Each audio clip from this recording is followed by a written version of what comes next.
In the northern part of the Rocky Mountains, on the border between Colorado and Wyoming, there is a valley never mentioned in tourist brochures. It does not appear on modern maps or in guidebooks. The old locals call it simply the Valley of Whispers. According to the few who dared to approach it, strange sounds can be heard there at night. Not quite voices, but not the wind either. As if the rocks themselves were speaking to each other or whispering to those who had lost their way.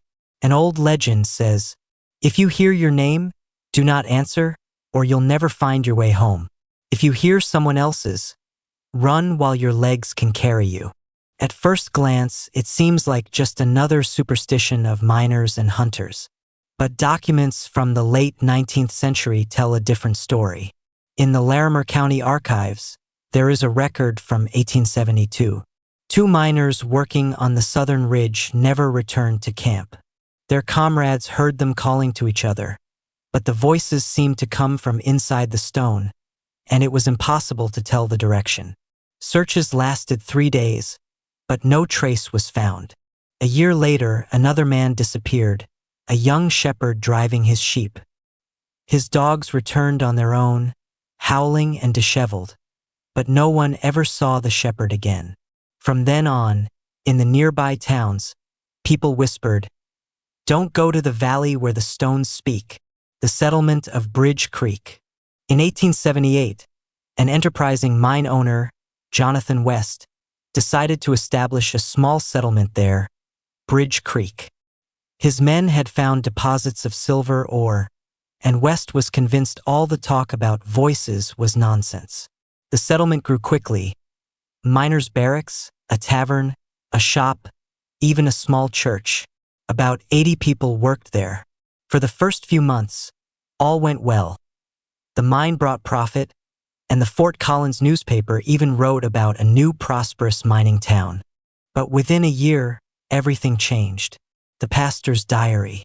In the archives of the Presbyterian Church, records of Bridge Creek's pastor, Father Thomas Lowell, were preserved. His last entry is dated November 1879.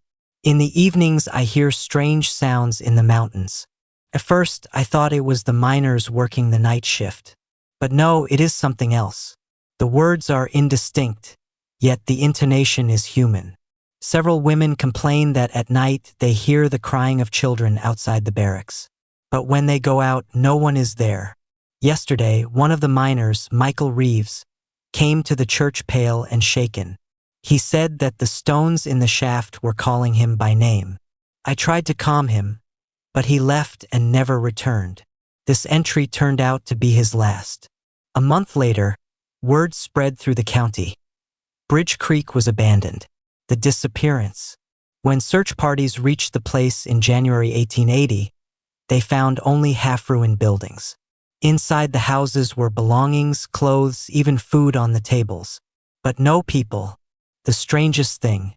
In the mine they found dozens of helmets and lanterns lying on the ground, as if the workers had fled in panic. Yet there were no traces of escape, neither in the forest nor on the roads. In the county sheriff's report it says, "The settlement has been abandoned under unknown circumstances. No signs of struggle or attack. Some say the people went into the mountains, led away by voices." Newspaper articles. The local newspaper Rocky Mountain News in February 1880 wrote, "The mysterious disappearance of Bridge Creek's residents has added to the list of the Rocky Mountains enigmas. Some claim the miners uncovered not only a vein of silver, but something stranger, voids in the rock where sounds echo as though the stone itself speaks. Could there be hidden ancient mines of the Indians? Or something else?" The authorities, however, quickly silenced the matter.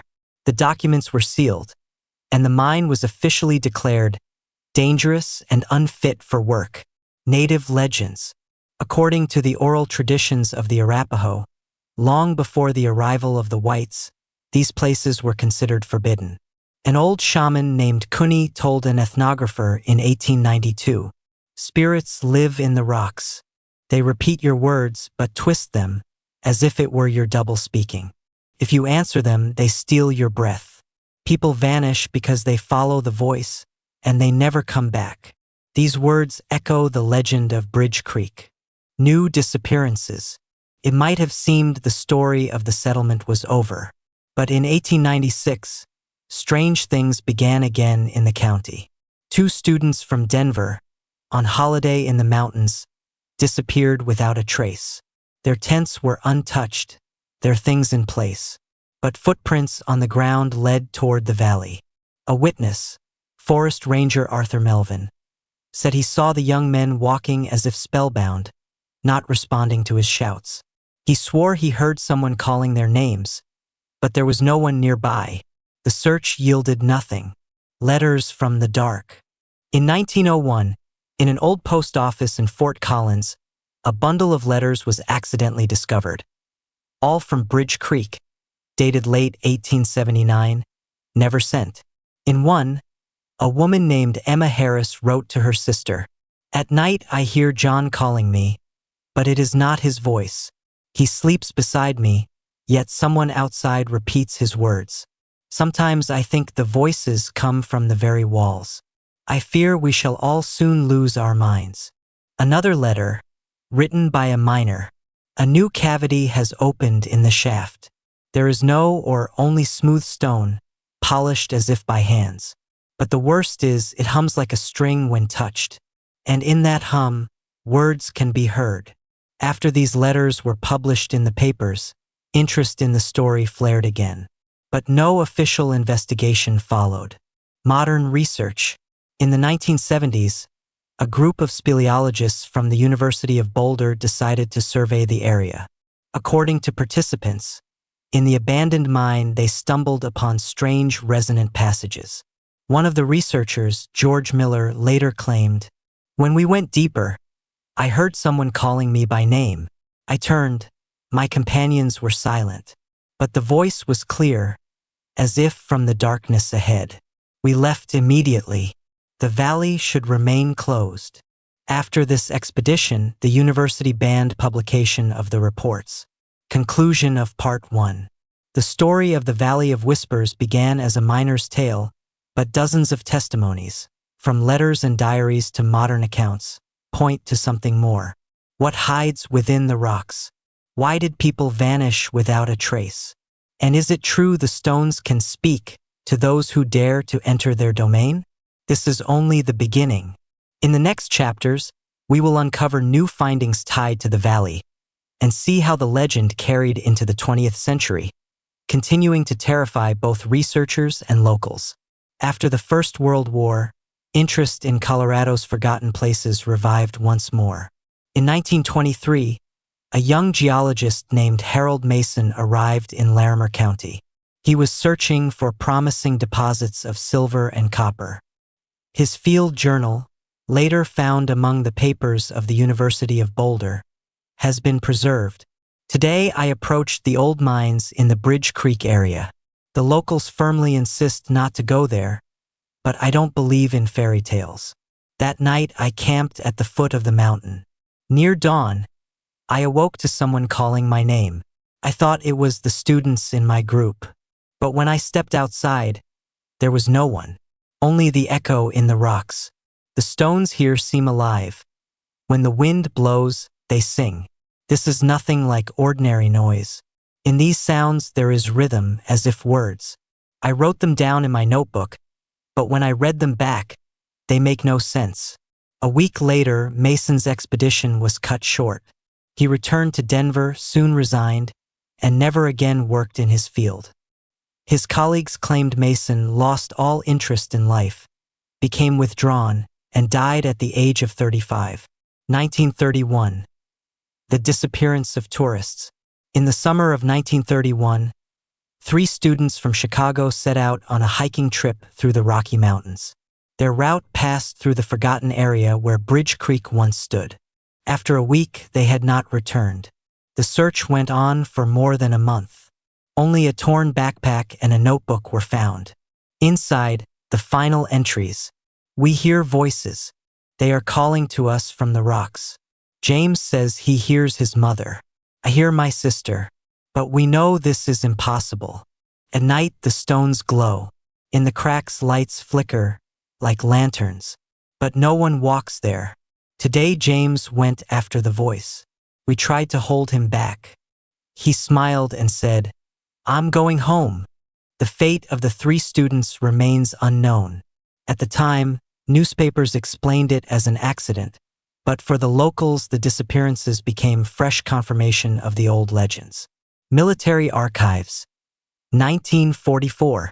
During the Second World War, the U.S. Army conducted cartographic surveys in the Rockies. In the Denver Military Archive, a report exists marked secret, declassified in the 1980s. It reads, "The area marked on old maps as Bridge Creek presents a danger for patrols. While crossing the gorge, several soldiers reported hearing command orders in the voice of their sergeant, though he was at camp. One soldier became disoriented and wandered toward the rocks. He was found only on the 3rd day, unarmed, in a state of shock. He claimed he saw his mother beckoning to him, but her face was made of stone. We strictly forbid the stationing of units in this area." Few ever saw this report, but in military circles the valley began to be called Echo Valley. 1950s. Renewed interest. After the war, in an age of rapid scientific growth, paranormal researchers appeared in Colorado. Newspapers wrote about UFOs and strange phenomena, and the Valley of Whispers once again came into focus. In 1957, Charles Baker, a psychology professor at the University of Utah, gathered a group of students and set off into the valley. He wanted to test his hypothesis that the voices were nothing more than acoustic illusions and mass autosuggestion. The experiment ended in tragedy. According to participant Daniel Morris, "We set camp near the old mine. The first night was quiet. On the second night we heard laughter. A woman's laughter, bright, right beside the fire. We searched everywhere, but found no one. Then the professor stood up and said, 'It's only an acoustic phenomenon. Follow me.' He walked toward the rocks. We shouted, begged him to come back. But he kept walking like in a dream. We never saw him again." Officially, Baker's death was never confirmed. His body was never recovered. The reports stated simply, "Accident. Fall from a cliff." Testimonies of locals.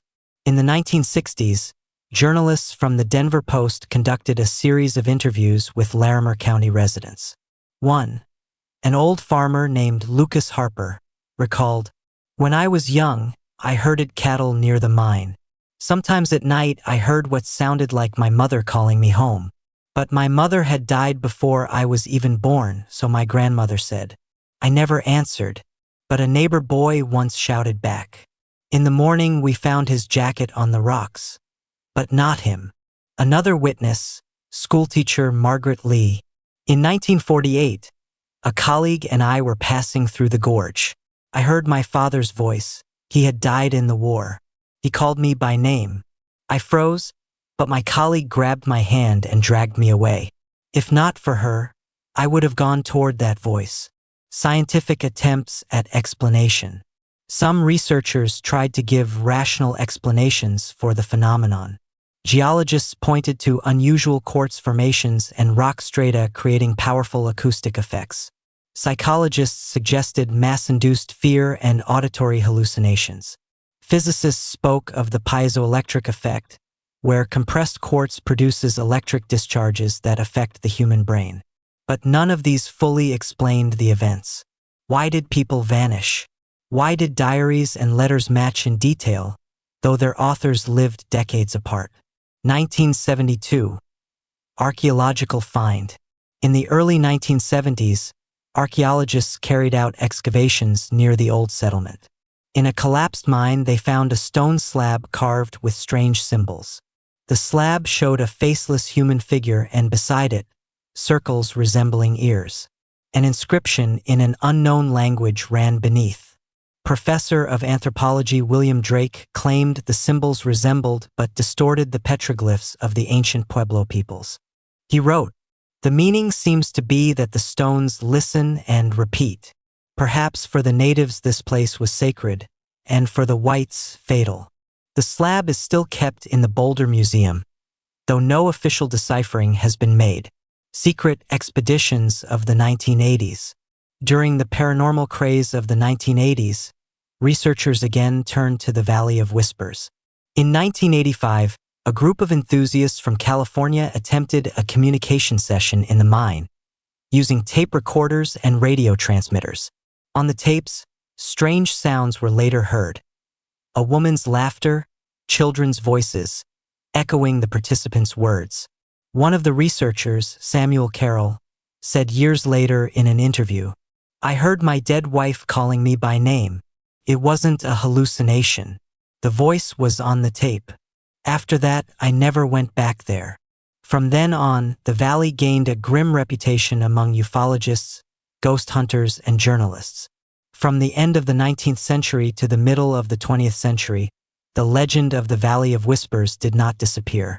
On the contrary, new disappearances, diaries, military reports, and archaeological finds only strengthened its dark fame. We see how every decade new witnesses, new victims, and new attempts to explain what is happening appear. But the mystery remains. In the next part, we will talk about the events of the late 20th century, about tourists, researchers with devices, journalists, and those who claimed that the voices no longer just repeat words, but begin to ask questions. In the early 80s, many paranormal research groups appeared in the United States. VHS cameras became more accessible, and many went to the cursed places to record evidence of the supernatural. In the summer of 1983, 3 students from Denver, Andy Pearson, Michael Davis, and Sarah Keller, decided to make an amateur documentary about the Valley of Whispers. They took a camera, flashlights, and recording equipment with them. The tape, later found by rescuers, captures the last minutes of their expedition. At first, there is the usual footage: a tent, a fire, jokes. Then there is alarm.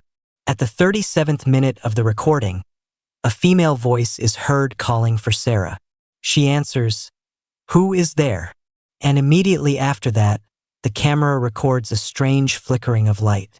A silhouette appears from the darkness, but the face is not visible. The last shots, Michael shouts, "Don't look at them!" The camera falls to the ground. The image breaks. Heavy breathing and the echo of one's own voices are heard. The students' bodies were never found. The police confiscated the tape, but a copy of it came into the hands of journalists several years later.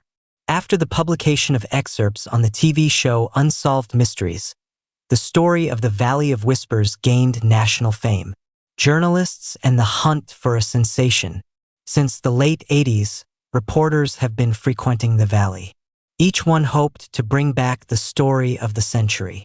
In 1987, a Los Angeles TV channel sent a film crew. Their report has a remarkable fragment. A cameraman is filming an empty mine, and suddenly a voice can be clearly heard in the background repeating the words of the correspondent. But the voice is female, although there was only a male crew nearby. The cameraman later said, "I heard myself being called by my childhood nickname. Only my mother, who died when I was 10, knew it. After that, I quit my job in television. I can't hear the recording. I start to panic." The channel released a short story, but officially called the voices interference on the film. 1989. Disappearance of tourists. The wide publicity led to the fact that curious people began to visit the valley. In 1989, a group of 6 tourists went there with a guide. They wanted to spend the night near the mine to verify the legend. In the morning, only the guide returned. He said that he heard voices during the night, and his companions went towards the rocks, ignoring the screams. He tried to stop them, but they seemed not to hear. The investigation lasted a month. No traces were found. The guide was accused of murder, but no evidence was found, and he was released. He left Colorado and never appeared again. The newspapers called it the Valley of the Lost, the appearance of whispers that ask questions. In 1991, paranormal researcher Donald Hale published an article in the Occult Review. He claimed that for the first time in history, the voices in the valley not only repeated people's words, but also asked questions. During the expedition, he wrote down, "Can you hear me? Why did you come? Who did you lose?" These phrases were heard on the tape, although no one in the group heard them at the time of recording. Hale wrote, "While before this was a simple acoustic phenomenon, echo or hallucination, now we are dealing with something else. The voices have intent. They make contact. But to what end?" His article caused a storm of controversy. Some considered it a hoax, others proof of the existence of consciousness in the rock itself. The Lawrence Expedition Disaster, 1994. In 1994, geophysics professor Richard Lawrence decided to conduct serious research. He took with him a team of 10 people equipped with thermal imagers, magnetometers, and video cameras. The first night was calm, but on the second day, the equipment began to record anomalies. Magnetic fields changed sharply, the temperature dropped by 15 degrees in minutes, and shadows of human figures appeared in thermal imagers. At 3 o'clock in the morning, panic began. Several participants claimed to hear the voices of their dead relatives. 2 ran away towards the mine. They were never found.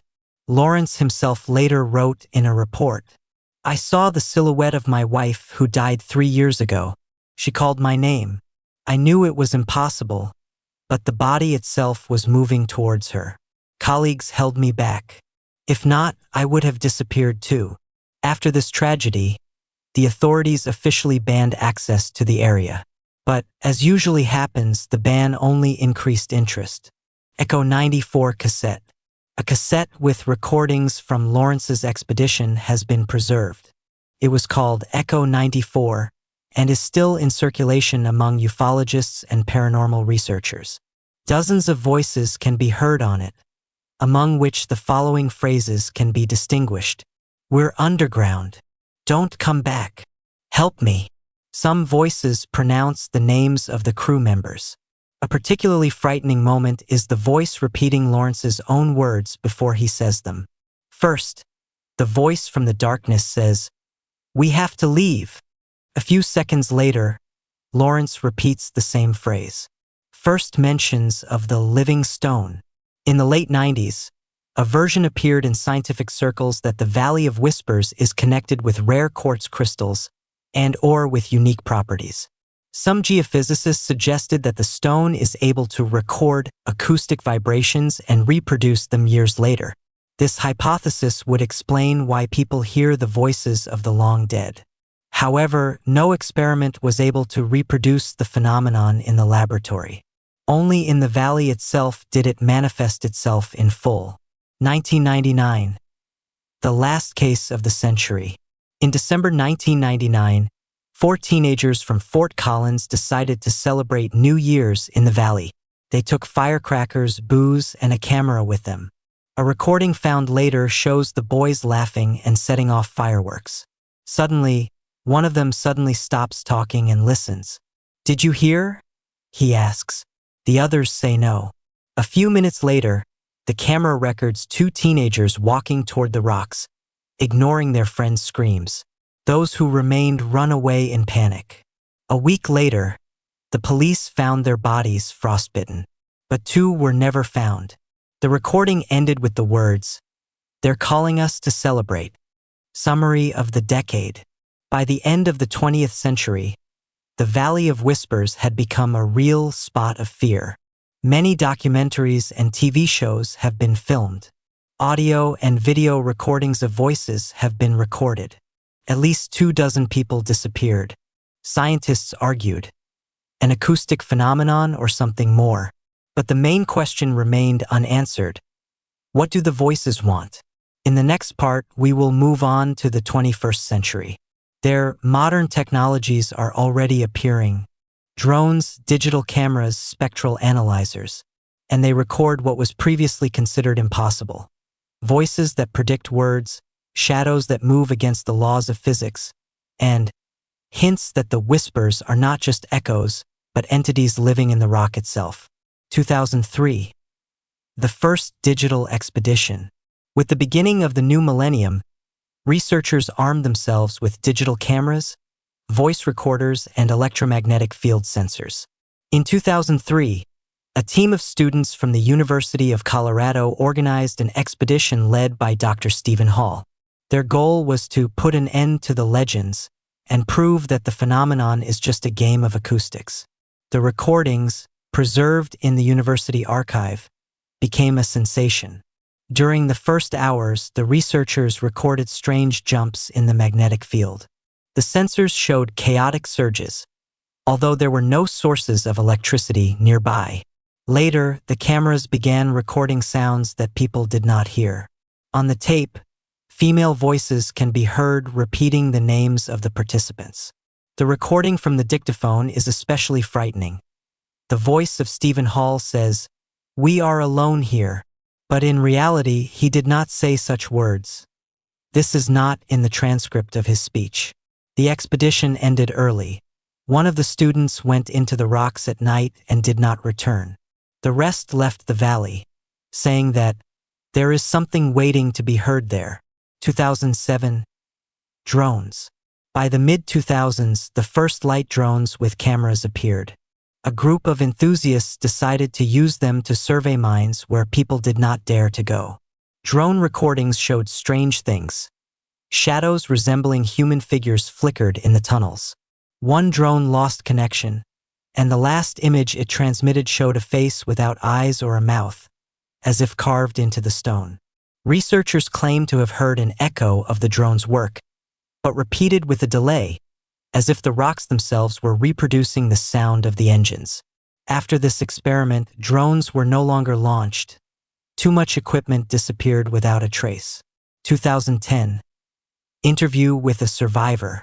Journalists managed to find a woman named Christina Morris, who claimed that she lost her brother in the Valley of Whispers as a teenager. Her story was published in the Denver Gazette. "There were 3 of us, me, my brother, and his friend. At night, we heard someone calling us. My friend ran right away. My brother a little later. I held his hand, but he broke free. There was happiness in his eyes, as if he had seen someone dear to him. I was left alone. The voices did not stop. They coaxed, 'We are waiting for you. We need you.' But I covered my ears and ran. Since then, I have heard these voices in my dreams. They still call me." Her story became one of the most discussed on the internet, causing a new wave of interest in the legend. 2012. Scientists from Europe. In 2012, a group of researchers from Germany and France came to Colorado. They brought equipment for spectral analysis of sound and decided to test the hypothesis of the living stone. The report, published in part, says, "The stones really do emit sound vibrations at a frequency of 18 to 20 Hz. This is a range that is almost inaudible to humans, but causes a feeling of anxiety and hallucinations. In some places, the sound formed patterns resembling human speech. The equipment recorded voices that did not come from anyone in the group." The main conclusion of the report: "We cannot say that this is consciousness, but the effect is so strong that it can instill in a person the illusion of communication. Perhaps for decades these voices copied the sounds of people and now reproduced them." Nevertheless, in informal conversations, the scientists admitted, one of them heard the voice of his mother, another his deceased son, and they could not explain this. 2015. The disappearance of bloggers. With the development of YouTube and social networks, bloggers began to visit the valley. In 2015, 3 popular streamers from California decided to film a horror reality in the Valley of Whispers. Their last stream ended with the words, "Dude, who said that? No, it's not him, he's silent." Viewers saw the camera shaking, heard distant screams, and then the broadcast was interrupted. The police only found the equipment. The bloggers themselves were never found. This incident thundered across the internet. The video was preserved in fragments and spread across forums. Many consider it staged, but the parents of the missing insist that it's real. 2018. New discoveries. In 2018, a group of American and Canadian researchers decided to penetrate deep into one of the mines for the first time. There they found a tunnel with polished walls. There were ear-shaped depressions on the walls. In the center was a stone circle, where the sound was amplified many times over. When one of the researchers said the phrase, "We hear you," the stone responded, "And we hear you." This moment was recorded by all the voice recorders. But the image on the camera was distorted and went out. After returning, the team abandoned further exploration. 2020. Pandemic and new rumors. During the pandemic, access to the valley was almost completely closed. But locals reported strange events. One farmer claimed to hear gatherings of voices at night, as if dozens of people were arguing and crying at the same time. Another woman saw lights moving across the rocks, although there are no roads. Some believe that during the silence of the pandemic, the voices became louder because the noise of the cities disappeared. 2022. The last expedition. In 2022, an international team of researchers decided to conduct a large-scale survey of the valley using the latest technology. Laser scanning, thermal imagers, drones, and geophones. The results shocked even skeptics. Laser scanning revealed underground voids resembling huge halls hidden deep in the rock. Drones recorded flashes of light inside, although no one had gone down there. Geophones recorded low-frequency noise that matched the rhythm of human speech. The creepiest thing is that one of the cameras recorded the silhouette of a woman standing at the entrance to the mine. When the researchers approached, the figure disappeared. No official report was published. But rumors say that part of the team refused to continue the research, saying that someone lives there. Modern legends. Today, the Valley of Whispers is a closed zone. But the stories continue to circulate. Tourists claim that at night they heard familiar voices calling them. Researchers talk about a smart stone that copies the consciousness of people. Residents are sure that the valley still hears the footsteps and laughter of those who disappeared decades ago. In the spring of 2023, a group of independent researchers from different countries, geophysicists, psychologists, and 2 documentary filmmakers went to the Valley of Whispers. Their goal was to make a full-length film about the phenomenon. They contacted local authorities, received permission, and set up camp at the entrance to the mine. On the 4th day of the expedition, communication was lost. The rescuers found only abandoned tents and equipment. The cameras continued to work. The recordings show the researchers sitting by the fire, discussing the data. Suddenly, one of them turns around abruptly and says, "Someone called me." The others do not react. But the camera records a whisper, "Come here." A few minutes later, 2 men walk into the darkness. A female documentary filmmaker shouts after them. The camera falls to the ground. The image is torn. The bodies were never found. This incident reignited the interest of the media and social networks. But the authorities quickly closed the area, declaring, "Danger of collapse." Modern theories. Scientists, journalists, and mystics are still arguing. Acoustic hypothesis. Sounds are the result of complex resonances in quartz rocks. Voices are acoustic illusions, amplified by fear. Disadvantage. Recordings with phrases that no one has ever uttered. Memory of stone. Quartz and ores are capable of recording sounds and images, like a giant information carrier. Disadvantage. Too selective recording. Why are names and personal memories recorded? Psychotronic version. There is an anomalous zone underground that affects the human brain, causing hallucinations and suggestions. Disadvantage. The phenomenon is recorded by technology, not just people. Mystical theory. The valley is a power place, where the souls of the dead are trapped in stone. The voices are their call. Weakness. No evidence, but too many coincidences. A letter from the past. In 2022, historians found a letter in the Denver archives dated 1880. It was written by a miner from Bridge Creek to his brother. We opened a deeper cavity, and there was a stone that sang. In the darkness I heard my own voice, but it did not say what I thought. It said, "You will stay here." We closed the mine, but the sounds do not stop. They call us at night.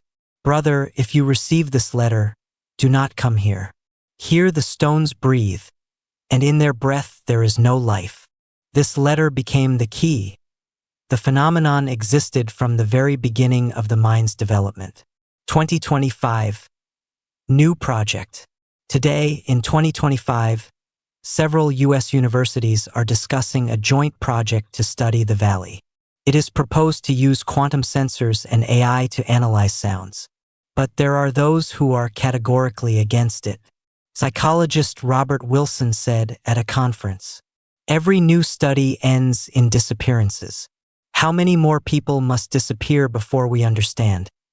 This is not a place for science. This is a place for silence." The locals are also against it. An old farmer told reporters, "If the stones call, it means they are hungry. And the more they go there, the stronger they become." Coincidences that scare. Many of the missing went into the rocks, smiling, as if they had met relatives. The voices call names that no one has spoken out loud. The recordings record speech that predicts the future. The stones seem to accumulate the memory of generations. Some scientists believe that we are dealing with an unknown form of consciousness, a collective memory, locked in quartz. What next? Close the valley? But the bans do not stop researchers and bloggers. Study it, but research costs lives. The Valley of Whispers remains one of the darkest secrets of America. The end. Today, if you find yourself on the border of Colorado and Wyoming, the locals can stop you and say, "Don't go there." The stones there talk. If you hear your name, do not answer. But every year there are those who do not listen to the warnings. And then at night the rocks come to life again, repeating other people's words, asking questions, calling deeper and deeper. And maybe right now, while you are reading this story, the valley already knows your name. So, we have walked together through a century and a half of secrets. From the miners of the 19th century who first heard the singing stones, to modern expeditions with drones and quantum sensors. From the first settlers of Bridge Creek who disappeared, to bloggers whose last stream ends with the words, "They call us to celebrate." Each generation has left its traces. Scroll letters and diaries, studio microphone voice recordings, movie camera videotapes, and modern digital files. But they all say one thing: the Valley of Whispers is alive. Backhand index pointing right, what is it? Optical and acoustic illusions? A collective hallucination? Or is it a consciousness trapped in stone that copies our voices and memories? We cannot give a precise answer, but the fact remains. People are disappearing, technology is recording the impossible, and the voices are getting louder. And now the main question for you: what would you do if you were there? Imagine. Night, a cold wind from the mine, and suddenly you hear a voice familiar, dear, long lost. Will you be able to resist? Or will you take a step forward where the rocks call by name? If you believe that the Valley of Whispers is just a legend, share it in the comments. If you think that there is more hidden behind the stones, write your version. Maybe it is your thoughts that will help us get closer to the solution. Movie camera in the next episode, we will go to another place where history and myth are intertwined just as terribly and mysteriously. To stay up to date, subscribe to the channel, click the bell, and share this video with your friends. And if one day you hear a voice in the dark, remember, never answer. This was the story of the Valley of Whispers. Thanks for watching to the end. See you in the next video, where we'll look again into the darkest corners of the past.